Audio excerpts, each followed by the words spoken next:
Hi guys, this is my collection of Robert Crumb greeting cards from the mid to late 60s, and I believe I have one of the more complete collections in the world. He did not retain copies of his cards, nor does he even remember them all that well. And American Greetings did not retain them. So only just a handful of private collectors like myself have been looking for these over the decades and trying to create the entire collection. And I'm not close to having the entire collection, but I have the biggest representation of these cards on the internet. Some people who collect these choose to keep their collections private, but I'm going to share these with everybody. And I have been searching gift shops and flea markets and eBay and auctions and buying hundreds and hundreds of greeting cards for years now, trying to get back to the Crumb greetings, which I think are jewels. I do have some original artwork from this era from him as well. But this is about the greeting cards, so I'm going to go through them from oldest to newest. Each one is dated in Roman numerals. The makers of these greetings, all under the American Greetings label: Highbrows, Red Hots, Laff lines, and Jesters greeting card. Here is my oldest one. It is the Bubble Dance. There you go. Number 2. Did you hear the one about the Traveling Salesman? These are 25-cent greeting cards. This one I really love. You rubbed me the wrong way. Let's see. It says the punchline is, and I just love it. Here, I'll give you a look at this one. And I just love it. I hope you'll enjoy the quality of these greeting cards, all hand done and meticulously illustrated. I wanted to give you a present full of surprises. Look at that. Look at that early face. You'll see that face reappear in his later comic books. And here is his little bird. He has a number of little birds of this style. This birthday card is just a small token of my esteem. I'll give you the dates on those if I can. 1965. Let's see. Here we go. Season greetings. This looks like a English representation. Season greetings. Love this one too. Every time I think about you, I break out.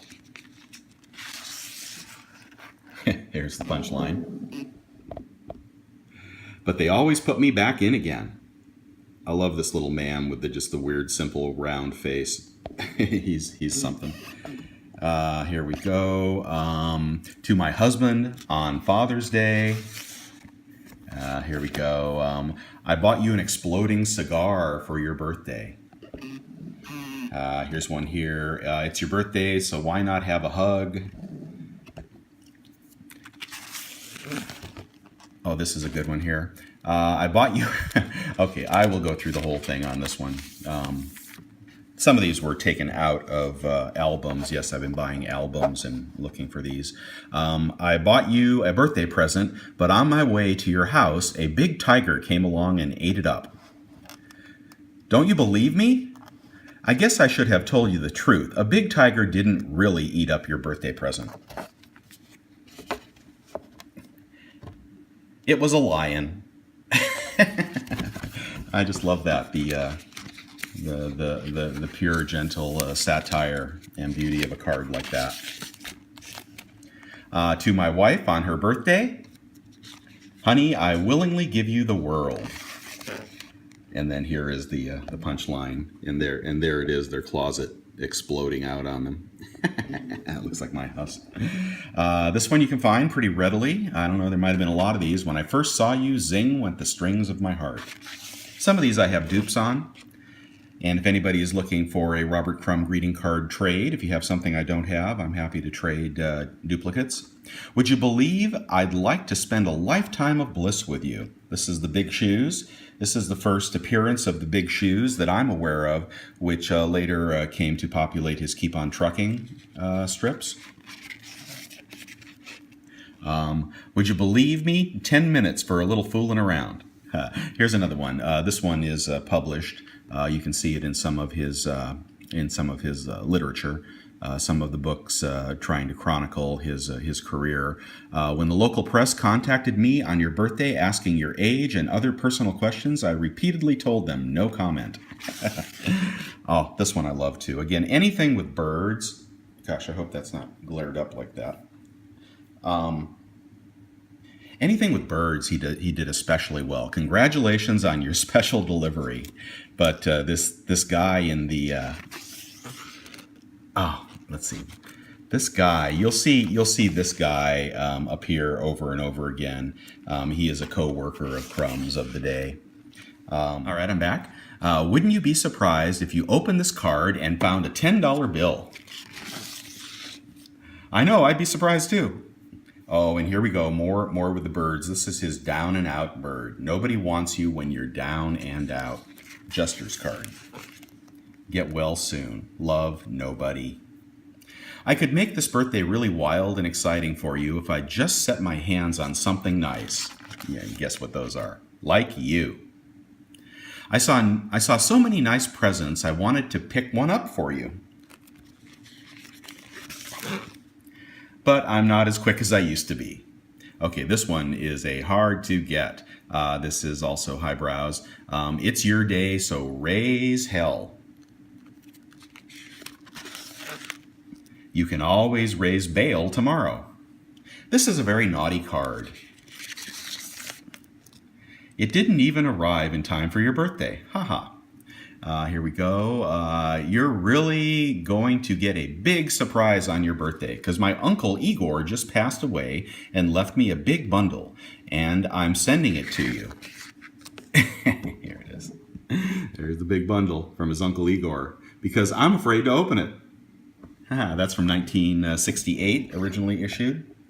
Here is the Take Out the Trash. This is also in one of the books on Crumb. This one may not be. This is a questionable, so I'm not going to read it to you.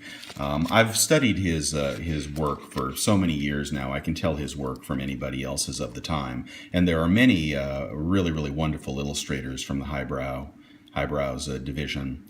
But once you know all their work, you can weed out the ones that are not him, and then it's pretty obvious which ones are him. This is questionable, may not be. It's your birthday, so look young, attractive, and not a day over 21.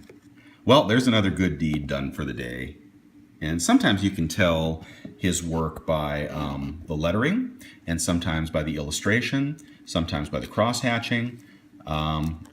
Don't open this card unless you're willing to marry me. Another one of his cute little birds. Here's one. I can't think of a single person who I'd want for Valentine's Day more than you. Sorry, you can't see that. Here's one here.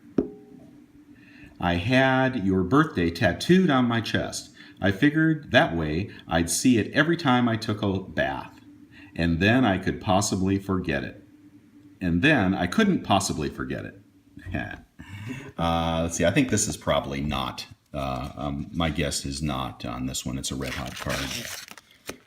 Here we go. When I was picking out your birthday card, I asked the clerk what he'd recommend. I said you'd be looking for offbeat humor and wit, not too far out, combined with a kind of earthy, risque sexiness. And he said he had a pretty good idea of what you'd like. But she'd cost a lot more than 35 cents. Haha. Since you went away, I got a German Shepherd to protect me. Anybody gets near me, boy, he bops him on the head with that stick. Look at the work on that. Look at the illustration, the original face. This is not computer-generated stuff, guys. This is real, just penmanship. I'm going to get the gang together and give you a rousing get-well cheer. Come on, everybody. Oh, and it goes on and on. And this one is questionable as well. Some of these Red Hots, I think there may have been some imitation of his style. So not positive that is a Crumb. But yet, on the inside, the lettering definitely is. Now some of these he did fronts, some he did backs, illustration. You just have to kind of take them a shot at a time and hope for the best. We're both sorry you're sick, but don't worry, your doctor knows just what you need. All I have to do is hold your end up. Here we go. I know how you must hate being sick. You couldn't get me into that bed for love nor money. It's a 35-cent card. Well, anyway, not for money. Get well soon. And now we're into the Zonk cards. I'm going to stop here because this video has been long enough. But I do have all the Zonk cards as well, which are not entirely difficult to obtain. But I really enjoy the greeting cards, and one of the reasons I collect them, and I do have a full set of Zap comics as well, first prints I mean. But one of the reasons I collect the greeting cards is that, you know, in terms of limited availability, the ability to try to collect something that just doesn't exist already somewhere, or at least if it does, people are very quiet that they have it. I find satisfying to find a one-of-a-kind issue. And many of these cards were printed in the hundreds or thousands and sold, but most were discarded or put into scrapbooks, and the scrapbooks are discarded. So, you know, they're out there floating out in the wild in very, very small quantities, and most of the imagery has been lost to the world. There are literally hundreds of these things, and each one is a beauty in and of itself, from a time when Crumb was developing his talent, his style, from a time when he was sweet.